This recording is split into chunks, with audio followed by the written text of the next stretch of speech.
On March 13th, Congressman Michael Capuano, a former Somerville mayor, hosted his town hall at Somerville High School. The audience, estimated to be well over 400, asked questions of the congressman for over 90 minutes. Somerville Neighborhood News had the opportunity to speak with the congressman just moments before he took the stage. Congressman Mike Capuano, you know that recently the Trump administration is revamping their immigration executive order. At the time the original one was issued, you called it callous and somewhat unlawful. Do you still have the same feelings about that? Yes, I do. I mean, it's a little less callous, but it's still callous. The unlawful strikes me as unlawful, but obviously that'll be decided by a court of law. The last one, courts of law, agreed with me. This is a little better. I'm not going to say it's not. He tightened it up a little bit, but it still has the same basic premise. The people from a handful of Muslim countries are somehow more suspicious than anybody else. It also implies that we don't vet people now, which is just lack of knowledge of the system. The day he got inaugurated, one of the things I did was went to visit a recent family of refugees from Syria who'd just been here a week before he got inaugurated. It took them 2.5 years in Egypt after they fled Syria to get into this country as refugees.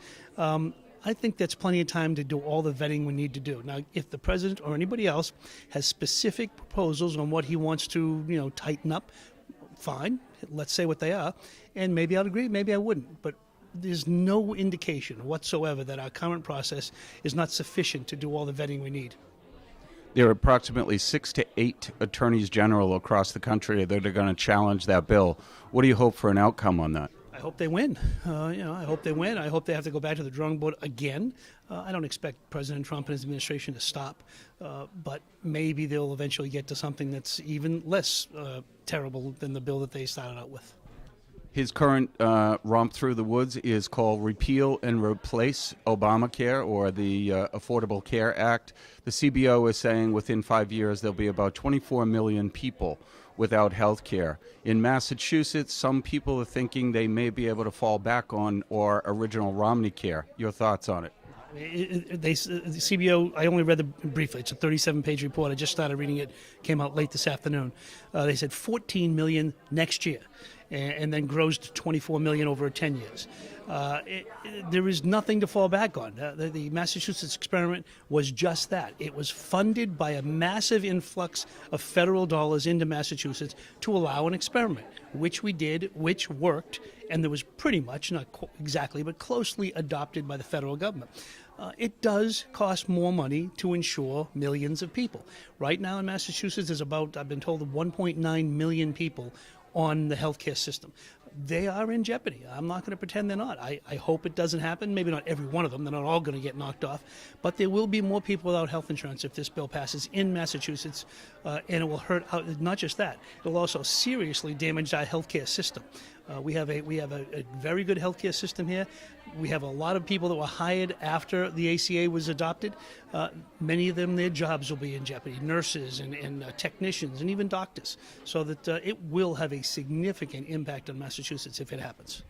During the town hall, Congressman Capuano touched on many issues, from health care, immigration reform, and other national concerns, to how to be a politically engaged community member.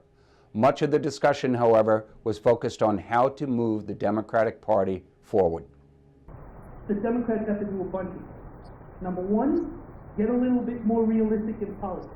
I compare the Tea Party to the Occupy movement. The Tea Party movement, whether you agree with them or not, is secondary. They took their movement and turned it almost immediately into a political endeavor and has stayed together since then as a political movement. The Occupy movement did just the opposite. We're very upset about these things, but we're not doing politics. Excuse me? I'm sorry. If you're above politics, you're wasting my time. Everything you're going to ask me about tonight was brought to you by politicians and may be taken away by politicians. Politics is critical. Elections are critical. If your standard is perfection, you will always be disappointed. Your standard has to be as close as you can get to perfection amongst the people who have a legitimate chance of winning. And then support them. Hillary Clinton's a classic example. I supported her, and I've known Bernie. I would have supported Bernie if he'd been the nominee. I would have been fighting with both of them at this very moment over a dozen different things, but there would have been family fights. How much health care can we do? What exactly should the tax policies be? There wouldn't have been the kind of fights I'm having with Trump and his people. Those are political chasm fights. I think more Democrats have to understand there's nothing wrong with having an internal family disagreement in a primary. Nothing wrong with that at all. But when it's over, it has to be over. And if your chosen candidate doesn't win, you must jump into the winner and support them with everything you have. So I think that's the primary item. I think, again, there's a big part of me that thinks there are too many people who have been shut up, or not just not shut up, but that too, have been turned off by the political system. It's nasty. You're all the same. Nothing ever changes. You're right about all that. It is nasty. Politics is nasty. It's a difficult, complicated thing. Why? We're not talking about little things. It is a tough conversation to have on how do we cover 300 million Americans with health insurance. It is difficult, it is complicated, everybody has a different opinion, it's personal, and there's no one answer. So yeah, and everything we talk about, war and peace, tax policy, education, everything. But that doesn't mean those differences are small or unimportant. So yeah, it's difficult. It's nasty. Why? Because there's a lot at stake. If you think of people like me going to jump into politics and sit back and be terribly polite as they yank health care and Social Security and Medicare and education and senior housing away, then sorry, you get the wrong guy. I'm there to fight those very things, and honestly, the other side is there to fight as they see the world. So yeah, it is nasty. I assume that most people here, you're here because you haven't checked out, but a lot of your friends have. You got to get them back involved. Now, if they want to come back in as a Tea Party person, I may have a discussion with them, but I respect them. And many of you have connections around the country. A lot of you don't come from Somerville.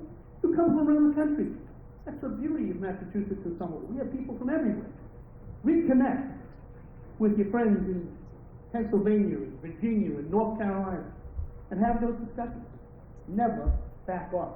I don't know the Democrats will have a plan because we're not real good at that. But I think we will have an option to the current plan more than anything else, and I think that'll come to fruition over the next several months. For Somerville Neighborhood News, I'm Joe Lynch.